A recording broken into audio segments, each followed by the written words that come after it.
Bugündə danışacağımız stansiya 1970-ci illərdə açılmış sonuncu stansiyadır.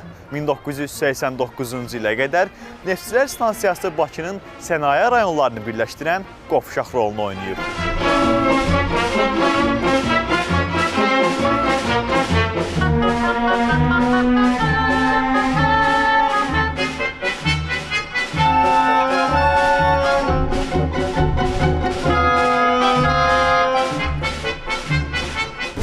Stansiyanın adı məşhur Bakı neftçilərinin şərəfinə qoyulub. 2016-cı ildə stansiya təmir olunarkən burada neftçilərin əməyini, Bakı neftinin tarixdə rolunu və ümumilli lider Heydər Əliyevin bu peşə sahiblərinə verdiyi dəyəri əks etdirən panolar stansiyada öz əksini tapıb. Bir məqamda diqqətinizə çatdırım ki, Ulu Öndər Heydər Əliyev bu stansiyanın açılışında iştirak edib.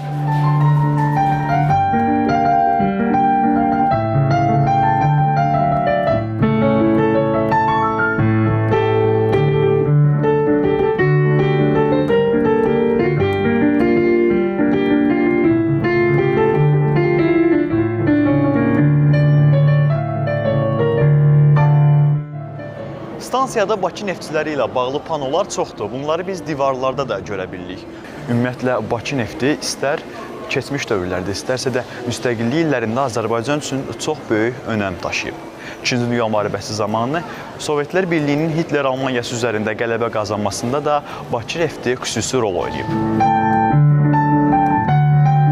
Belə ki, İkinci Dünya müharibəsi zamanı iş günü 12 saata qaldırılmışdı. Bakının Ramana, Zabrat, Sabunçu, Buzovna, Maşdağa, Balaxanı qəsəbə və kəndlərində neftçilər durmadan işləyirdi. Mənbələr göstərir ki, 1901-ci ildə Rusiya imperiyasına hasil edilən neftin 91,5%-i Bakının payına düşürdüsə, müharibə illərində Bakı ölkə neftinin 75%-ni, benzinin 85%-ni verirdi.